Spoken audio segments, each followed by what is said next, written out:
The great hall of the Galactic Federation stood silent. Thousands of delegates from hundreds of worlds watched the central platform where Ambassador Sarah Chen stood alone. She was small compared to most species present. The Vorthax delegates towered at nearly 4 meters tall. The crystalline Solari glowed with soft blue light. The gelatinous Murath spread across their seating platforms like living puddles. Sarah felt their eyes upon her.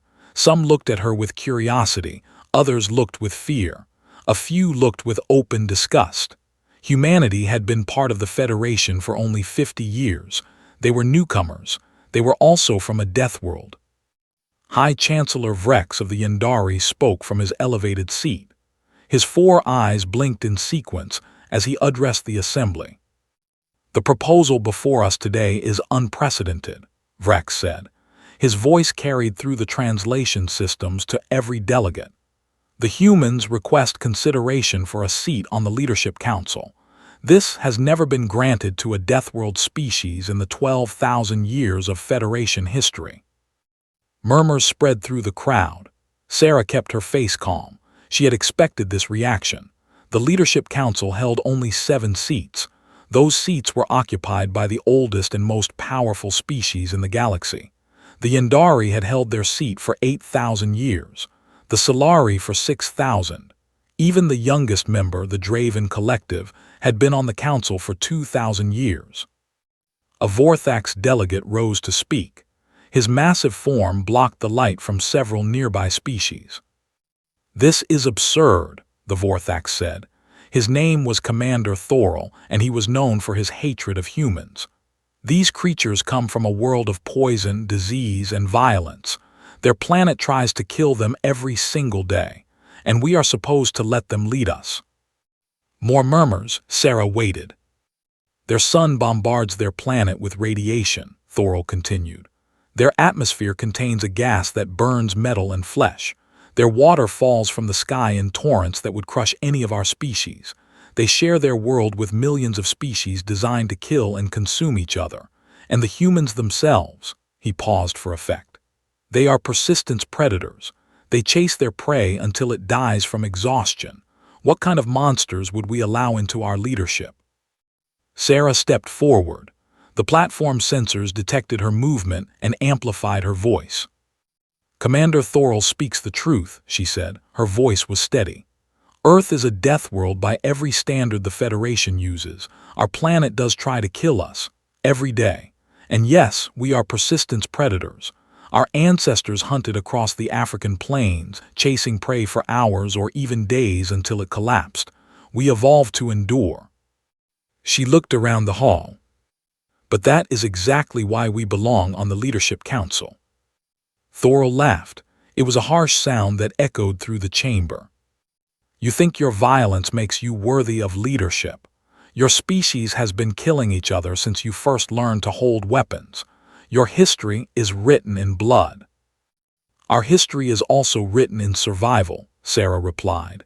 "In adaptation, in the refusal to give up no matter what challenges we face. Commander, how many extinction events has your homeworld experienced?" Thorol paused. "None," he admitted. "Vorthax Prime has been stable for millions of years." "Earth has had 5 major extinction events," Sarah said. 5 times most life on our planet was wiped out, and 5 times life came back. Life adapted. It evolved. It survived.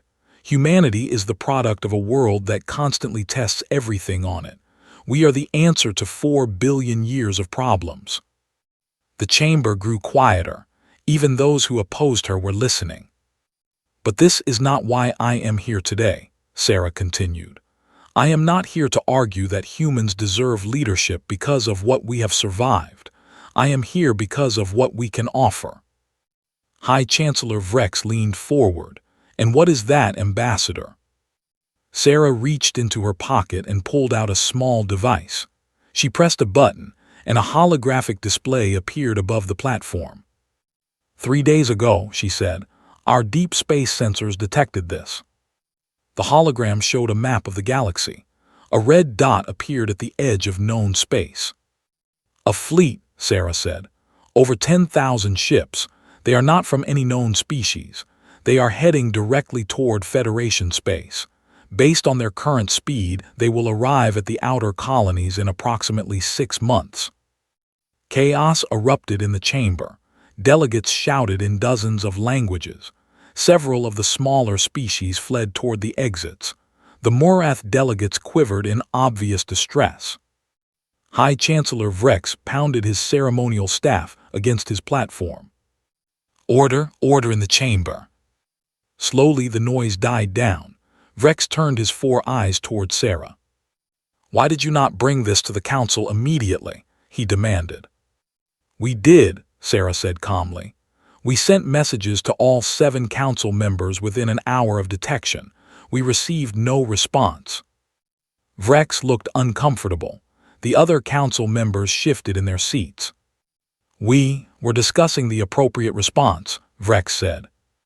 For 3 days, Sarah asked, with the survival of the Federation at stake. These matters require careful consideration, another council member said. This was Elder Crystalline of the Solari. Her voice rang like bells. We cannot make hasty decisions that might. That might what? Sarah interrupted. That might save lives, that might prepare our defenses, that might give us a fighting chance.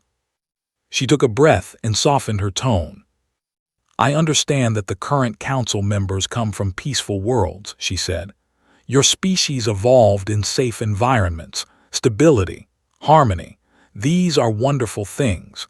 They allowed your civilizations to flourish for thousands of years, but they did not prepare you for this. She pointed to the red dot on the hologram.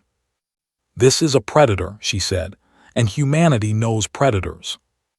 The chamber remained silent as Sarah continued her presentation. More details appeared in the hologram: ship configurations, energy signatures, movement patterns. We have analyzed everything we can detect from this distance, she said. The ships are organic metallic hybrids, living technology. Their weapons systems are unlike anything in our databases, and their fleet formation suggests military coordination at a very high level. A delegate from the Morath raised a pseudopod. The translation system carried their gurgling speech. What do they want? The Morath asked.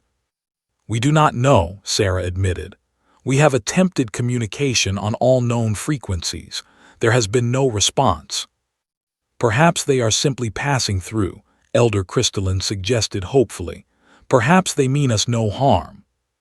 Sarah looked at the Solari elder with something close to pity. 10,000 warships do not simply pass through, she said gently. And they are not exploring. Their path is direct, purposeful. They know where they are going. Commander Thorl stood again. His earlier hostility had faded. Now he looked worried. The Vorthax Navy is the largest in the Federation, he said. We have 3,000 ships of the line. If we combine with the other member fleets, we might reach 5,000 total. You are saying we will face an enemy with twice our numbers. Yes, Sarah said, and likely superior technology. We have never seen organic metallic hybrid ships before. We do not know their capabilities. Then we are doomed, a small delegate whispered. The translation systems picked it up and broadcast it throughout the chamber. Sarah smiled. It was not a cheerful smile. It was the smile of someone who had faced death before and learned not to fear it.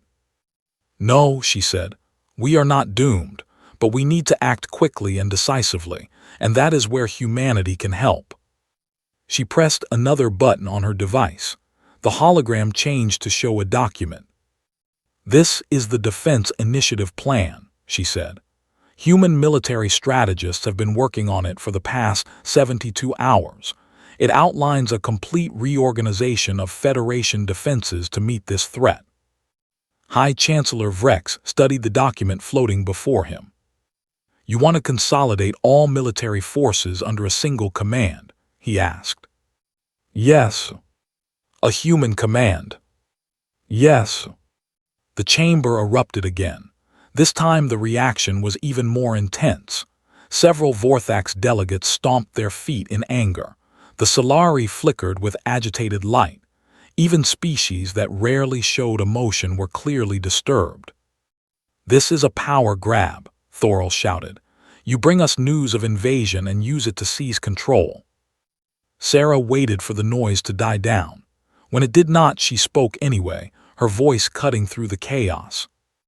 "I understand your fear," she said, "and your suspicion. Humans have not earned your trust yet. We are new, we are different, we frighten many of you." She paused. "But I ask you to consider something." The noise slowly faded as delegates listened. In 50 years of Federation membership, how many military conflicts has humanity been involved in? No one answered. 12, Sarah said. 12 border disputes, 12 times violence threatened, and 12 times human negotiators and soldiers ended the conflict before it could spread. We have never started a war in Federation space, but we have ended several. She looked at Commander Thorol. "Commander, you were at the Nexar incident, were you not?" Thorol hesitated, then nodded. "Then you saw what happened when the Nexar pirates ambushed your convoy. You lost 3 ships in the first minute. Your flagship was disabled. And then what happened?" Thorol was quiet for a long moment. "The human patrol ship arrived," he said quietly. "A single ship against 12 pirate vessels. They should have died." "But they did not," Sarah said. "No," Thorol's voice was barely a whisper now. "They did not. They destroyed 9 pirate ships and drove the rest away. They saved my crew. They saved me." Sarah nodded. "That ship was the USS Perseverance, Captain Maria Santos commanding. She had 47 crew members aboard. They were outgunned, outmanned, and outmatched, but they won." Sarah looked around the chamber. "Do you know what Captain Santos said when asked how she did it?" "Silence." "She said, 'We are human. Giving up is not in our nature.'" Sarah let the words hang in the air. "This is what we offer the Federation," she continued. "Not violence, not conquest, not domination. We offer stubbornness. We offer the absolute refusal to accept defeat. We offer the Deathworld survivor's instinct to keep fighting no matter what." High Chancellor Vrex spoke slowly. "You are asking us to trust our survival to a species we barely know," he said. "I am asking you to trust your survival to the only species in this room that truly understands survival," Sarah replied. "Look around you, Chancellor. The Solari have never faced a predator. The Yendari have never known famine. The Vorthax have never experienced plague. Your species evolved in gardens. Mine evolved in a jungle where everything wanted to kill us." She stepped closer to the council platform. "We did not just survive Earth. We conquered it. We spread to every corner of our world, no matter how hostile. We climbed the highest mountains. We crossed the deepest oceans. We built cities in deserts and jungles and frozen wastelands. And when our planet could no longer contain us, we reached for the stars."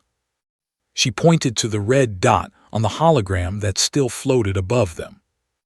"That fleet out there, they are just another challenge, another predator, another mountain to climb. And humanity has been climbing mountains since we learned to walk." Elder Crystalline spoke. Her light had stabilized to a thoughtful blue. "You speak well, Ambassador, but words are easy. Can you show us action?" Sarah smiled again. This time it was warmer. "I was hoping you would ask." 3 months had passed since the Federation Assembly. In that time, everything had changed. The Leadership Council had reluctantly agreed to Sarah's proposal. Humanity was granted a temporary seat on the Council for the duration of the crisis. Admiral James Mitchell was appointed Supreme Commander of the combined Federation fleet, and human military advisors were placed with every major species navy. The results were immediate and dramatic. Admiral Mitchell stood on the bridge of the Federation flagship, the FNS Unity. Around him, officers from a dozen different species worked together in carefully organized chaos. Vorthax tactical officers coordinated with Solari sensor technicians. Murath communications specialists translated between crews that spoke hundreds of languages. Human commanders moved among them all, offering guidance and encouragement. "Admiral," a Yandari officer called out, "the last of the outer defense fleet has arrived at Rally Point 7. All ships are reporting combat ready." Mitchell nodded. "How many?" 6,800 vessels, Admiral. Plus, the emergency construction program added another 400 in the past month. "Good, still outnumbered, but better odds than we had." Commander Thorell approached. The Vorthax had changed in the past 3 months. The hostility that once defined him had been replaced by something like respect. He had seen what humans could do when properly motivated. "Admiral Mitchell," Thorell said, "my scouts report the enemy fleet will reach the Corinth system in approximately 48 hours. That is where they will first enter Federation territory." "The Corinth system," Mitchell repeated. 3 inhabited planets, population. Approximately 4 billion beings across all 3 worlds. Mitchell closed his eyes for a moment. 4 billion lives depending on their success. The weight of command pressed down on him, but he did not let it show. "Have the evacuations begun?" "Yes, human transport ships have been running continuous evacuation flights. Ambassador Chen coordinated with local governments." Thorell paused. "It is impressive. I did not think so many could be moved so quickly." "Humans are good at logistics," Mitchell said with a slight smile. "We have had a lot of practice moving large populations in emergencies. Our history is full of them." "Your history sounds terrible," Thorell said. "It was, but it taught us things. How to survive floods and famines and wars. How to rebuild after disasters. How to keep going when everything seems lost." A new alert sounded through the bridge. All eyes turned to the main display. "Admiral," the Solari sensor officer said, "long-range scans are picking up the enemy fleet. They have increased speed. New arrival estimate, 36 hours. Mitchell's jaw tightened. "They know we are gathering forces. They want to catch us before we are ready." He turned to his communications officer. "Signal all ships. Accelerate departure to Rally Point 7. We meet the enemy at the edge of the Corinth system." The bridge erupted into organized activity. Orders flowed out to the assembled fleet. Ships began moving into formation. Ambassador Chen's face appeared on a private communications screen near Mitchell's command chair. "James," she said, "I heard the news. How bad is it?" "Could be worse. We have good ships and good crews. The training program has worked better than I expected." "The Council is worried," Sarah said. "Elder Crystalline has been flickering like a broken light for days. Chancellor Vrex has barely slept. They are not used to this kind of stress." "Neither were we once," Mitchell replied. "They will adapt, or they will learn. Either way, we have to give them time." "Can you win?" Mitchell was quiet for a moment. "I do not know," he admitted. "The odds are not in our favor, but odds have never stopped humans before." Sarah smiled. "No, they have not. Good luck, Admiral. I will be watching." The screen went dark. Mitchell turned back to the main display where the fleet was forming up. Thousands of ships from dozens of species, all working together under human command. It was something that had never been done before. He hoped it would be enough. 32 hours later, the combined Federation fleet arrived at the edge of the Corinth system. They formed a defensive line between the incoming enemy and the inhabited planets behind them. And then they waited. The enemy appeared 4 hours later. They came out of hyperspace in a single massive wave. 10,000 ships, just as the sensors had predicted. But seeing them in person was different than seeing them on a screen. The ships were organic, as reported. They looked like living things grown into weapons. Some were shaped like massive insects.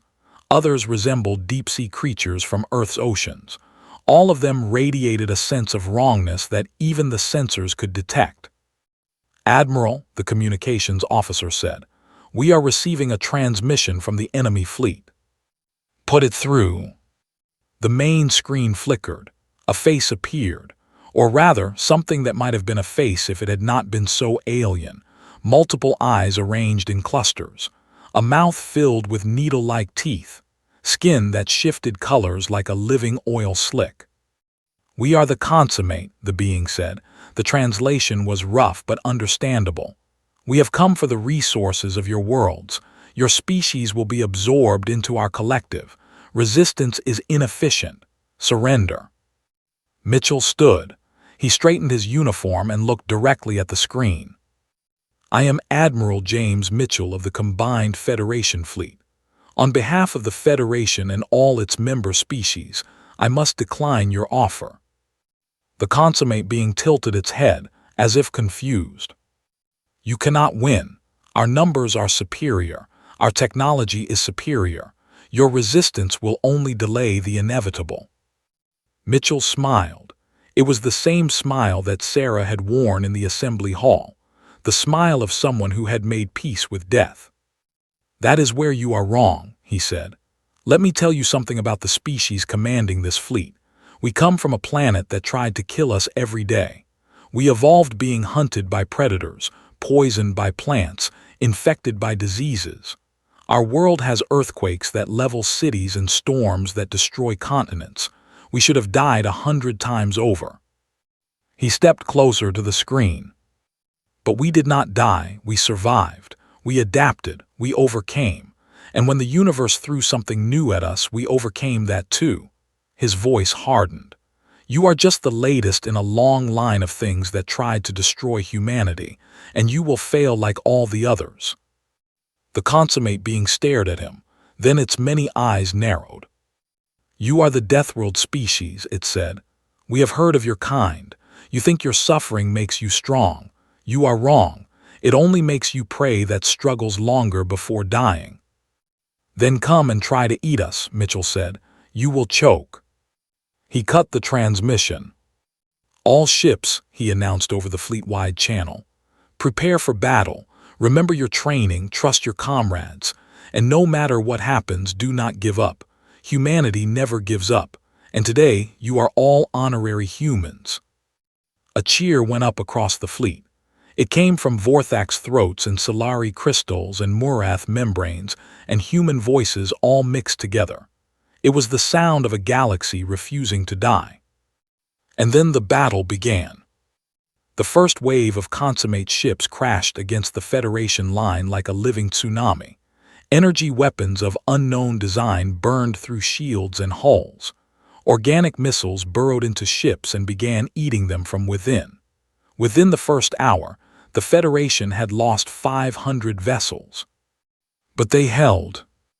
Admiral Mitchell watched the tactical display with grim focus. Every loss was marked in red, every small victory in green. The display was a swirling mess of both colors. "Focus fire on the large organic ships," he ordered. "Those are their command vessels. Human analysis suggests their fleet coordination depends on them." The order went out. Vorthak's battleships concentrated their massive guns on the largest enemy vessels. Solari energy ships added their crystalline beams to the assault. Human cruisers darted between the larger ships, targeting weapons systems and engines. One of the command vessels exploded, and suddenly the smaller ships near it began moving erratically. Some collided with each other, others stopped firing entirely. "Admiral," Commander Thorell called out, "you were right. When the command ship dies, the smaller ships lose coordination." "New priority targets," Mitchell said immediately. "All command vessels, destroy them and their fleet falls apart." The Federation fleet surged forward with renewed purpose. Now they had a strategy. Now they had hope. But the consummate adapted too. The command vessels began pulling back, using smaller ships as shields. New formations emerged to protect them. The battle became a deadly chess game, with each side trying to outthink the other. Hours passed. The fighting continued without pause. Ships died on both sides. The Federation lost 1,000 vessels, then 1,500, then 2,000, but they gave as good as they got. The consummate fleet was bleeding too. On the bridge of the Unity, exhaustion was setting in. Officers who had been awake for over 30 hours were starting to make mistakes. Even the normally tireless Vorthax were showing signs of fatigue. But the humans kept going. Mitchell had not slept in 2 days. His eyes were red and his hands trembled slightly, but his mind remained sharp. This was what humans were evolved for, not short bursts of activity but long, grinding endurance, the marathon of survival. "Coffee," he said to an aide. The young human officer brought him a cup of the bitter brown liquid. Mitchell drank it quickly and felt the stimulant spread through his system. Commander Thorell watched this with amazement. "What is that substance?" he asked. "Coffee, a stimulant made from roasted beans. It helps us stay awake and focused." "You have drugs that keep you from sleeping." "Several, actually. Coffee is the mildest. Humans learned long ago that sometimes you cannot afford to rest, so we found ways to keep going." Thorell shook his massive head. "Deathworld species," he muttered, but there was no hostility in his voice now, only respect. The battle raged on. By the 12th hour, both fleets had lost nearly half their ships. The space around the Corinth system was a graveyard of twisted metal and dying organic material, but neither side was willing to retreat. Then something changed. "Admiral," the Solari sensor officer said. Her voice was tired but urgent. "The consummate fleet is reorganizing. They are pulling back their damaged ships and forming a single massive formation." Mitchell studied the display. The enemy ships were clustering together, their organic hulls almost touching. Energy readings were spiking across the formation. "What are they doing?" Thorell asked. Mitchell felt cold fear grip his heart. He had seen something like this before in human history. "They are combining," he said. "Their ships are merging into a single superorganism." As they watched, the consummate fleet began to change. Ships flowed together like drops of water combining into a larger pool. Hulls fused, systems integrated. Within minutes, what had been thousands of separate vessels had become a single massive entity, larger than any space station the Federation had ever built. The creature, for it could only be called a creature now, turned toward the Federation fleet. 1,000 eyes opened across its surface. 1,000 weapons charged. "Admiral," someone shouted, "energy readings are off the scale if that thing fires." "It will destroy everything in its path," Mitchell finished, "including the planets behind us." He closed his eyes, thought of his family back on Earth, thought of Sarah Chen and her faith in humanity, thought of all the species counting on him to save them. Then he opened his eyes. "All ships," he said, "ramming speed." There was a moment of stunned silence. "Admiral," Thorell asked, his voice uncertain. "We cannot outrun that weapon. We cannot block it. The only way to stop it is to destroy it before it fires. And the only way to destroy something that big is to hit it with everything we have." Mitchell's voice was steady despite the death sentence he was pronouncing. "All ships will accelerate to maximum speed and impact the target simultaneously. The combined kinetic energy should be enough to destroy it." "That is suicide," Thorell said. "Yes, it is. But it will also save 4 billion lives on the planets behind us, and every other world in the Federation that would have been next." Mitchell looked at the Vorthax commander. "Commander, I am not ordering you to do this. Any ship that wants to withdraw may do so. This is a volunteer mission only." Thorell was quiet for a long moment. Then he straightened to his full height. "Admiral," he said, "the Vorthax may have called you monsters. We may have feared your Deathworld nature. But today, I understand what it truly means to be human." He placed his massive hand over his chest in a Vorthax salute. "The Vorthax fleet will follow you." One by one, the other species commanders joined in. The Solari, the Murath, the Yendari. Every species in the fleet chose to stay and fight. Mitchell felt something warm spread through his chest. Pride. not just in humanity but in all of them. "Then let us show them what the Federation is made of," he said. The fleet began to move, 3,000 ships accelerating toward a single target. The consummate entity seemed to sense what was happening. Its weapons charged faster, desperately trying to fire before the impact. It was going to be close. Mitchell watched the distance counter decrease. 1,000,000 kilometers, 800,000, 500,000. The consummate weapon reached full charge. "It is going to fire," someone screamed. Mitchell closed his eyes. The weapon fired. And at that exact moment, the first Federation ships hit. The explosion lit up the entire system. 3,000 ships impacting a massive organic entity at near light speed created an energy release visible from light years away. The consummate superorganism was torn apart. Its weapon discharged harmlessly into space, the barrel disrupted by the first wave of impacts. The shockwave spread outward, carrying the remains of both fleets with it. In the Federation Assembly Hall, billions watched the footage in stunned silence. Sarah Chen stood at her platform, tears streaming down her face. She had known many of those who had just died. Admiral Mitchell had been her friend. High Chancellor Vrex spoke, his voice barely a whisper. "They are all gone." Sarah shook her head slowly. "We do not know yet. Search and rescue teams are being dispatched. Some ships may have survived on the outer edges of the impact. But the Admiral, the Unity. The Unity was in the center of the formation. They led the charge." Sarah's voice cracked. "They would have been the first to hit." The assembly hall fell into mourning. Delegates wept in their own ways. The Solari dimmed to almost nothing. The Murath flattened against their platforms. Even Commander Thoral's people, those who had remained behind to coordinate logistics, bowed their great heads in sorrow. Hours passed. Then the first reports came in from the rescue teams. Survivors, not many but some. Ships that had been on the outer edges of the formation, damaged but intact. Escape pods that had launched in the final seconds. Life signs detected in the wreckage. And then a miracle. Ambassador Chen, a communications officer, ran across the assembly floor, forgetting all protocol. "Ambassador, we have found the Unity. It is damaged, but it is intact. Admiral Mitchell is alive." The hall erupted.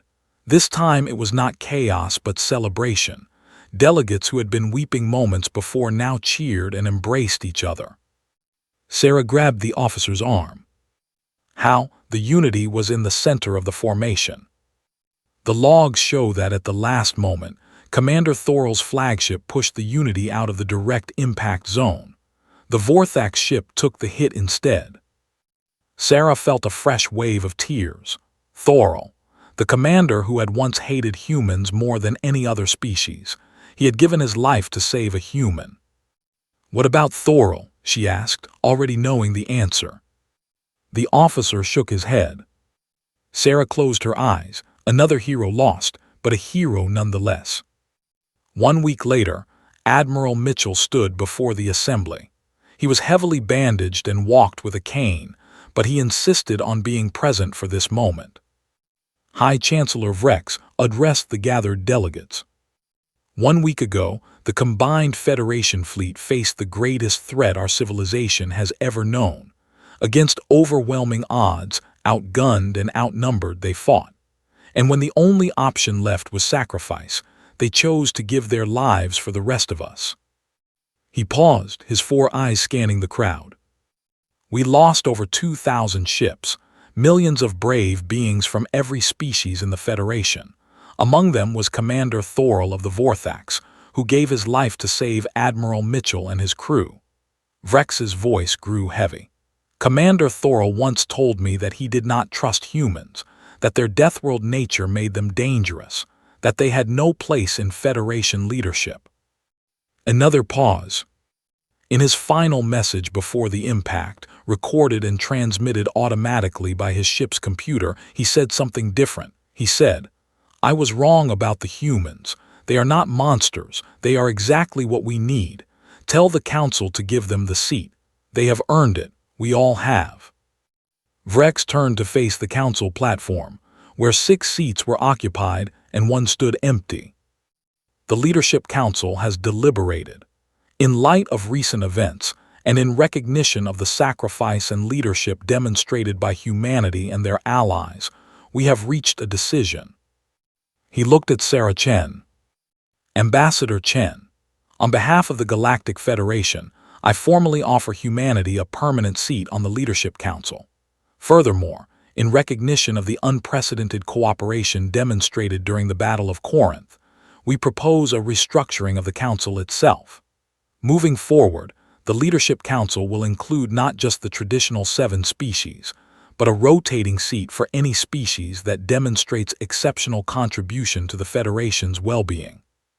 Sarah stepped forward, her heart pounding. "On behalf of humanity, I accept this honor, but I want to make something clear to everyone here." She looked around the hall, meeting eyes with delegates from dozens of species. "Did not win this battle, the Federation won this battle. Humans fought alongside Vorthax and Solari and Murath and Yendari and hundreds of other species. We led, yes, but we could not have succeeded alone." She took a breath. "The consummate called us the Deathworld species. They thought our suffering made us prey that struggled longer before dying. They were wrong.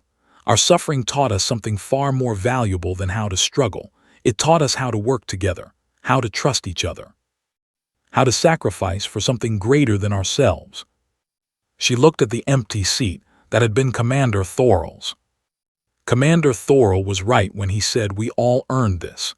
Every species that fought in that battle, every being who gave their life, they all proved that the Federation is more than just an alliance of convenience. We are a family, a dysfunctional, arguing, sometimes hostile family, but family nonetheless. Admiral Mitchell stepped forward to stand beside her. Despite his injuries, his voice was strong. "The consummate may return. There may be other threats out there in the darkness between stars, but now we know something important. We know that when it matters, we can stand together, we can fight together, and if necessary, we can die together." He smiled, and it was a warm smile, not the cold smile of a warrior, but the genuine smile of a friend. "But dying is not our specialty. Surviving is. And today, we all survive together." The assembly hall erupted in applause, not just for humanity, but for all of them. For Commander Thoral and the Vorthax who had once feared humans. For Elder Crystalline and the Solari who had never known conflict. For the Murath and the Yendari and every other species that had chosen to stand and fight when fleeing would have been easier. In the years that followed, the story of the Battle of Corinth became legend. It was told in schools across the Federation. Children learned about the Deathworld species who had taught the galaxy how to survive. They learned about Commander Thoral's sacrifice. They learned that strength came not from evolution or technology, but from the choice to stand together. And when new species were discovered and brought into the Federation, they were told something important. The humans came from a Deathworld. Their planet tried to kill them every day. They survived by being stubborn, adaptable, and absolutely refusing to give up. And then they taught the rest of us to do the same. Humanity had proved why they deserved leadership of the Galactic Federation, not through conquest or domination, but through sacrifice, through stubbornness, through the simple, profound act of refusing to let others die alone. In the end, that was what it meant to be human. And now, it was what it meant to be part of the Federation. The Deathworld species had proved their worth, and the galaxy would never be the same.